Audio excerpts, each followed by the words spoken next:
दुनिया में हर सफल होने वाला आदमी को अनगिनत लोगों ने रिजेक्ट किया है, और अनगिनत लोगों के रिजेक्ट करने के बाद भी जो अपने मंजिल से भटका नहीं है, उसके साथ वो सारे लोग एक न एक दिन आ ही जाते हैं। कभी अपने बारे में नेगेटिव मत सोचा कर।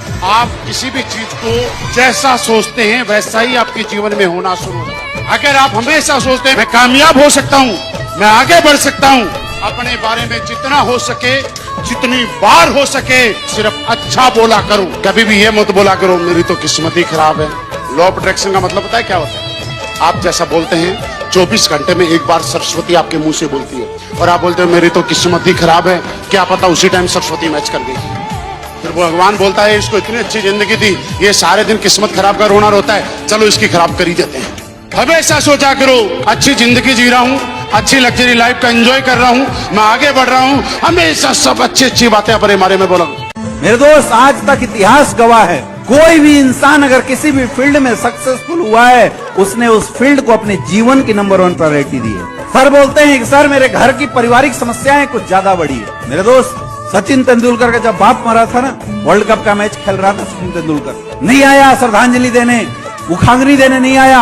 उसने बोला हम जाके करेंगे क्या, दाह संस्कार तो बाकी लोग कर ही देंगे, एक सेंचुरी लगाते हैं अपने बापू को श्रद्धांजलि देते हैं, काम नहीं छोड़ा। और हम लोग क्या करते हैं, पड़ोसी की भैंस बच्चे दे देती है और हम 3 दिन घर में रहते हैं। वो सर देख ले रहे पड़ोसी कब काम आएगा, हम ही तो हैं जो देखने वाले। ये है हमारी इंपॉर्टेंस। हमारे चाचा के, मामा के, फूफा की, दीदी के घर में शादी होता है, हम वो शादी अटेंड करना ज्यादा मुनासिब समझते हैं, शो अटेंड करना भूल जाते हैं। क्या प्रायोरिटी हमें देना चाहिए और हम कौन सी प्रायोरिटी दे रहे हैं, क्या ऐसे आएगी सक्सेस? मेरे दोस्त, आप सक्सेसफुल होना चाहते हैं तो आपके जीवन में SLPS वेलनेस की प्रायोरिटी नंबर 1 प्रायोरिटी होना। आपने कहानी सुना होगा, महाभारत के युद्ध में बर्बरी एक ऐसा योद्धा था जो अगर चाहता तो 3 बार में पूरे महाभारत के युद्ध को खत्म कर सकता। तो श्री कृष्ण जी ने समझा कि अगर ये रहेगा तो ये कभी युद्ध लड़ने ही नहीं देगा, क्योंकि बर्बरी ने कसम खाया था कि जो हारेगा मैं उसकी तरफ से लड़ूंगा।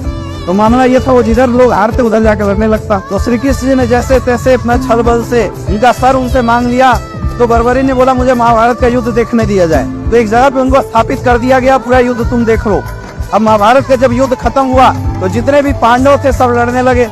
युधिष्ठिर बोला कि मेरी कार्य प्रणाली थी, मेरी योजना थी, मैं इसलिए युद्ध लड़ गया, जीत गया। अर्जुन बोलते जी मेरी योजना थी इसलिए मैं युद्ध जीत गया। भीम बोलते थे मेरा गदा था इसलिए मैं युद्ध जीत गया। सब झगड़ रहे थे और श्री कृष्ण जी बगल में बैठ के मुस्कुरा रहे थे। तो सबने बोला कि वासुदेव आप क्यों मुस्कुरा रहे हैं, आप ही फैसला कीजिए। बोला मैं फैसला नहीं करूंगा, चलो तुझे एक ऐसे इंसान के पास लेके चलते हैं जिसने पूरा युद्ध देखा है, फैसला वही करेगा। अब सारे लोग पहुंचते हैं बर्बरी के पास, और बर्बरी के पास जाने के बाद सबने अपनी अपनी बात बोली, मैंने ये किया, मैंने वो किया, आज ही आप बताइए बर्बरी, आप बताओ कि ओरिजिनल में किसने युद्ध जीता, किसने सबसे ज्यादा मेहनत की, करते हैं ना, किसने ज्यादा प्लान किया, किसने फॉलो किया, कौन कितना काम कर दिया। सारे लोग पहुंचते हैं तो बर्बरी देखने के बाद मुस्कुराने लगा। बोला बात तो बड़ी कड़वी है, अगर सुन पाओगे तो बताओ। बोला बताइए जी। बोला पूरे महाभारत के युद्ध में मैंने सिर्फ और सिर्फ एक इंसान को लड़ते हुए देखा है, वो थे श्री कृष्ण। बाकी तुम तो सब मात्र करने वाले लोग थे।